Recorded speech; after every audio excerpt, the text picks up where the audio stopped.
তোমার কেমন লাগছে ওইটা? ভালো লাগছে? তোর কেমন লাগছে রে? তোমার কেমন লাগছে?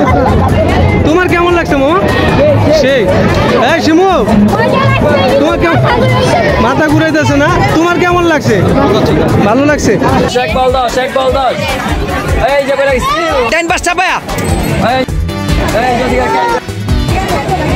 এই যে বলে তো গাইস প্রথমবার পারি নাই, লাস্টের বার এই একটা মাইর আর কি পাচ্ছি। তো হাই বেবি মামা এটা কি খিচুড়ি দিব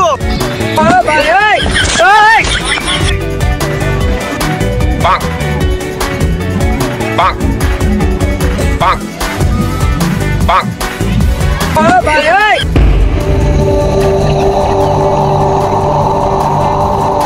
তো গাইস আমরা তিনজন সিএনজি দিয়ে চলে গেলাম নন্দীপাড়া। তো ওখান থেকে ওদেরকে নিয়ে আমরা অটো করে মানে ডাইরেক্ট সিএনজি অটো করে চলে এলাম অফ দ্য মিনি কক্সবাজার। তো এখানে এসে আমরা ঘোরাফেরা করে টিকিট নিলাম নাগরদোলাতে ওঠার জন্য, নৌকা নাগরদোলা আর কি উঠবার জন্য আমরা 7টা টিকিট নিলাম।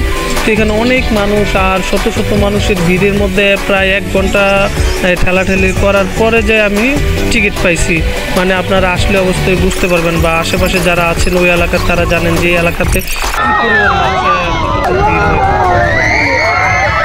আমরা নাগরদোলা নৌকা থেকে নামার পরে একটা রেস্টুরেন্টে যাচ্ছি এবং ওই রেস্টুরেন্টটা হচ্ছে একটা পুকুরের উপরে সম্পূর্ণ কাঠের রেস্টুরেন্ট। আর এটা অনেক সুন্দর, তার চারপাশে অনেক মেলা এবং নাগরদোলা আছে, বাচ্চাদের খেলাধুলা করার জন্য অনেক কিছু দেওয়া আছে ওইখানে। তো এটার মাঝখানে একটা পুকুর, ওটার উপরে হচ্ছে গ্রিন প্লেস রেস্তোরাঁ। তো এটাতে গেলাম আমরা। তো এখানে যাওয়ার পরে পরিবেশটা দেখলাম যে অনেক সুন্দর। তো উপর থেকে নিচের পরিবেশটা আরও সুন্দর লাগছে রাত্রেবেলা। তো আমরা ওইখানে গিয়ে বসলাম এবং অর্ডার দিলাম খাওয়ার জন্য। ওখানে এক এক প্লেট চাউমিনের দাম হচ্ছে 380 টাকা করে। শিমু তোমার কেমন লাগছে? ভালো লাগছে? শোন না, তোমার কেমন লাগছে ওইটা? ভালো লাগছে? তোর কেমন লাগছে রে? তোমার কেমন লাগছে? তোমার কেমন লাগছে মামা? সেই এই শিমু, তোমার কেমন মাথা ঘুরাইতেছে না? তোমার কেমন লাগছে? ভালো লাগছে?